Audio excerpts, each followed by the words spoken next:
Hey everyone, my name is Nathan and welcome to Hale. Let's go ahead and start off with my first time watches. So first off, I watched 6 Billy Wilder films, but I'm not talking about it here because you can check it out in my video I posted this last month where I ranked his complete filmography. Yes, all 25 movies. So make sure to check that video out. I talk about my opinion on all of his movies very extensively in that video. So the first movie I will be talking about is Guess Who's Coming to Dinner, which is a movie that has been on my radar for years. I've been aware of it. I've always thought that the plot was very intriguing, and so sitting down to finally watch this movie was very enjoyable, and I really liked it. It just has an amazing performance by Sidney Poitier. It's the second movie I've ever seen from him, the first movie being In the Heat of the Night, but he is fastly becoming one of my favorite actors of all time. I'm not even joking. Like, I just love his performance in every movie I've seen him in. It kind of reminds me of how I felt the first time I started watching James Stewart films, where he's just able to suck in the audience and not let them go until the movie ends. And so really appreciated that. But Spencer Tracy and Katharine Hepburn also do a great job in this movie. It deals with race. It deals with whether it's acceptable to have an interracial marriage. And this was made in like the 60s. And so it's cool to be seeing something that feels way ahead of its time, but at the same time wasn't ahead of its time, was really relevant to that time period.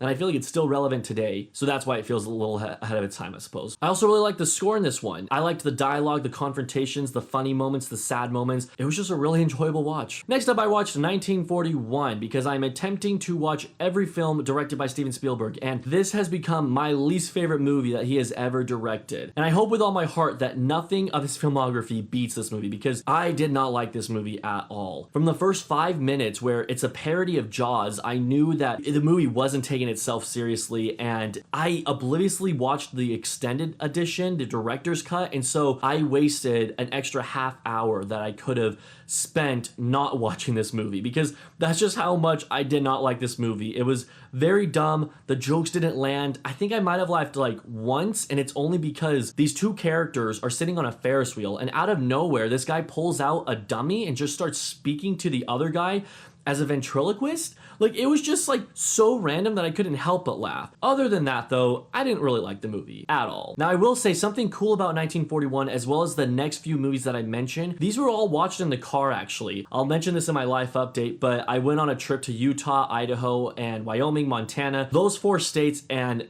along the drive, I brought a portable DVD player that I could hook up to my computer, and I watched all these movies, and so it almost made the movies more enjoyable. Not a lot of people think that it sounds too appealing watching a movie in a car, but for me, I don't know, I just like that kind of thing. So the next movie I watched was Gaslight, starring Ingrid Bergman. I thought it was a very enjoyable movie with a very good depiction of gaslighting. There were some suspenseful moments, and there were also some moments where you're just so frustrated because her husband in this movie is just a total dirtbag. The movie really got me engaged, and I felt for the characters, and so it was enjoyable. I liked it. All right, and then I watched The Glenn Miller Story, starring James Stewart, on the car ride, and this was such a feel-good movie. It's all about the famous musician Glenn Miller. He's most famous for the song In the Mood. At least in my opinion, he's most famous for the song In the Mood. I wanted to watch this movie because I love James Stewart. I love that tune. Put them together. It's a great biopic. A little corny sometimes, and the main actress in the movie, I can't remember her name right now, but I'm not too big of a fan of her. Of the Jimmy Stewart movies I've been watching lately, this has been my favorite, because I feel like I've been watching a lot of his more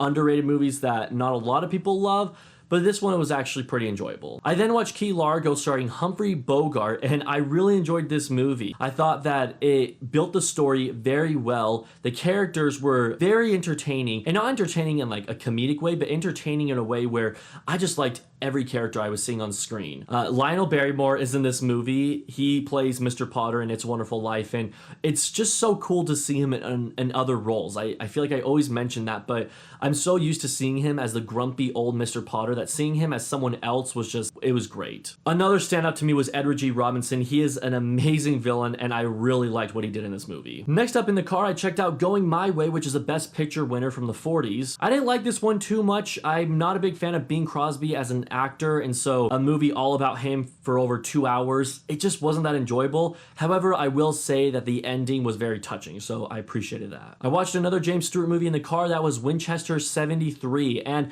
I didn't enjoy this one quite as much as the Glenn Miller Story, but I still enjoy this one more than other James Stewart movies I've seen. It's a very solid Western pick about James Stewart teaming up with a partner and hunting down the man who stole his gun, and the gun is passed on from each person, and it keeps moving places. Have you ever seen Sisterhood of the Traveling Pants? It's like that movie. Or War Horse, but it's not a horse, it's a gun. Next up, I watched To Sir with Love, starring Sidney Poitier. I've now seen 3 movies with him, and of the 3 I've seen, this is my least favorite one, but that doesn't mean it's a bad movie. I just think that it feels a little too outdated, and the camera choices, like the editing style, was very peculiar, very strange to me. Sidney Poitier still gave an amazing performance as this teacher to all these hoodlums. Okay, so now I'm gonna talk about new releases. First off, I checked out Cruella in like the first week of the month, and I actually really dug this movie. I've seen it twice now, and even on the rewatch, I still enjoyed it. I think that Emma Stone killed it, but I can't really only single her out because I think that every actor in this movie did a good job. I like this origin story for Cruella. I thought that it was very clever, and it was cool seeing this competition between these 2 fashion designers and who's the best fashion designer. It just worked really well for me, and so this might be the biggest surprise of the year for me. I then watched In the Heights, which unfortunately I did not like that much. It was very long.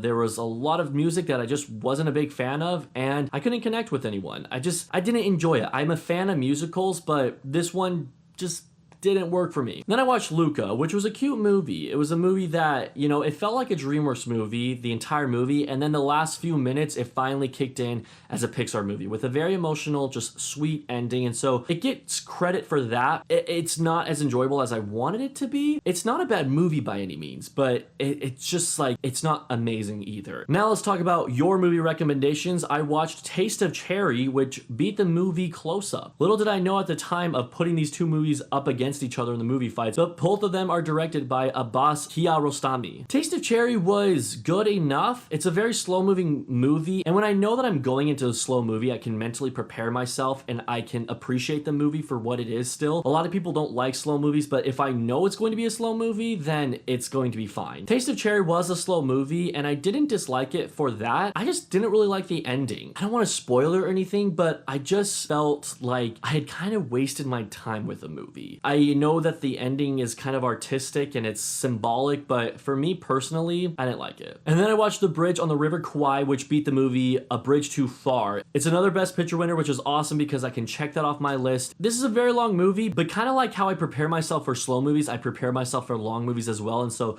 that wasn't a complaint of mine at all. I actually thought that it moved at a fairly decent pace. Unfortunately, I knew about the ending to this movie, so it wasn't like a complete shock to me. I've seen clips floating around on the internet. Even knowing about the ending, the last few minutes were still very suspenseful and very enjoyable. When it comes to my favorite first time watch of the month and my least favorite first time watch, it's kind of hard to choose a favorite first time because I liked a lot of movies I saw this month, but I'm going to go with Guess Who's Coming to Dinner. Least favorite is definitely without a doubt 1941. It was awful and one of my least favorite movies of all time now. Okay, now let's talk about some movies I rewatched this month. First off, I watched Close Encounters of the Third Kind for the first time in I think 6 years. So this is going to sound a little weird, but Close Encounters was better on a rewatch, but that's not saying too much. It went from a 6 out of 10 to a 7 out of 10 for me. I've never loved it as much as other people seem to love it. The movie is very intriguing. The abduction scene is amazingly well done, but the ending, it's just like, spoiler alert, but why, like, he boards the ship and he leaves. He has a family on Earth. I just don't like the ending that much. However, when the aliens are communicating with the humans back and forth and they're playing that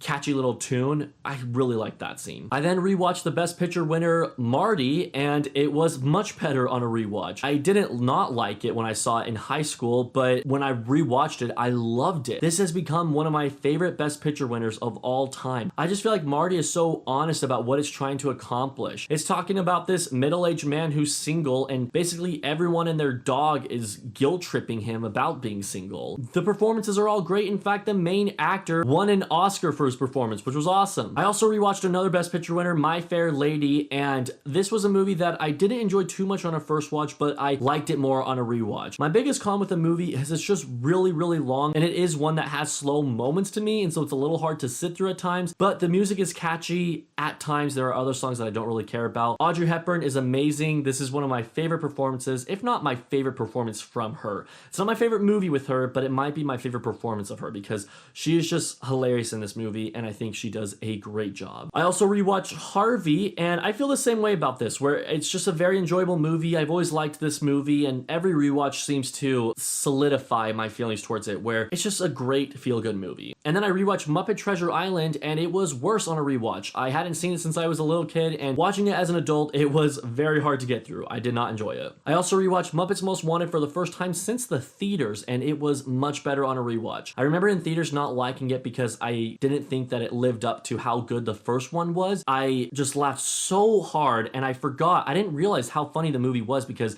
I had forgotten about all the jokes since I saw it in the theaters. It's another Muppet movie, and it's a well-done Muppet movie too. One of my favorites. And right before filming this video, I rewatched E.T. for the first time in about 6 years. I watched a lot of movies 6 years ago, but E.T. is just a classic. I always get chills at the very ending. The amazing John Williams score, the powerful story, the strong connection between E.T. and Elliot. It's just such an emotional, feel-good movie, and it deserves to be as iconic as everyone says it is. It wasn't necessarily better on this rewatch, but it just reminded me of how much I love it. That does it for the movies. Now let's talk about the books I read. I reached my goal and I was able to read Harry Potter and the Half-Blood Prince, as well as Harry Potter and the Deathly Hallows. These were both rereads. However, they were the first rereads in years. Last time I read both of these books, I was a senior in high school, I believe, and no, I was a junior in high school. So amazing to read them both again. I'm not gonna talk about them too much because I am posting a ranking of the books later on in July. I already have a ranking of the books on my channel right now, but it's my oldest video on the channel and it is super cringy. If you want to be cringed out, check it out. No new TV shows watched this month. However, I have some Blu-rays to show, so let's do that. All right, so I got a lot of things on Amazon Prime Day. First one being the Marx Brothers collection. This thing was like $13 and it comes with 5 movies, including Animal Crackers and Duck Soup, which I've heard a lot of great things about, especially Duck Soup. I know that that's a very iconic movie, and so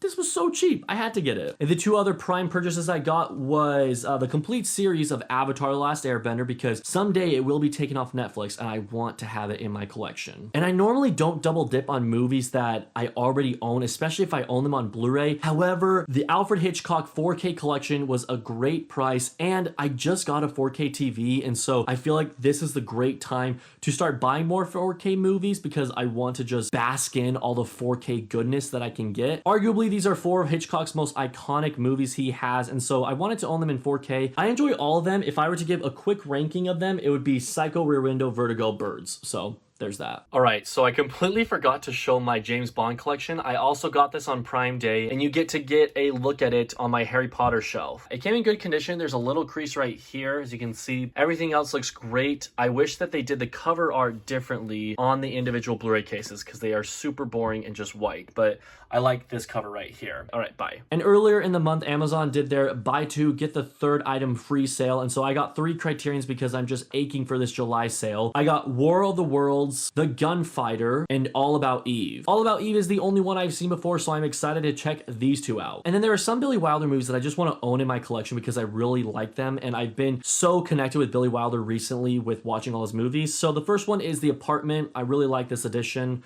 And then the next one I got is The Major and The Minor. And these are both my first Arrow Academy movies I own in my collection, so that's exciting. And because I liked Guess Who's Coming to Dinner so much, I bought the digibook for the movie, which I thought was out of print, but it was at my Barnes & Noble, and it was marked down to like $14.99 when it's normally $19.99, so I had to get it. I love this movie so much, and right when I found out there was a digibook for it, I wanted to own it. So I was so excited to see that it was actually in stock at Barnes & Noble. All right, now a few life updates. This last month, I traveled to Idaho, Utah, and Wyoming, and a little bit of Montana, just to visit some friends from college and also visit some family. It was a really fun trip. As I mentioned, I watched a lot of movies in the car, and I also saw some great scenery. We visited Yellowstone, and that was the first time I had been there in several years, and I forgot how beautiful that national park is. Unfortunately, we missed Old Faithful by 2 minutes, and we couldn't stay there long enough to see it go off again, so that was a bummer. We were walking towards the geyser, and all these people were walking past us saying, "You just missed it."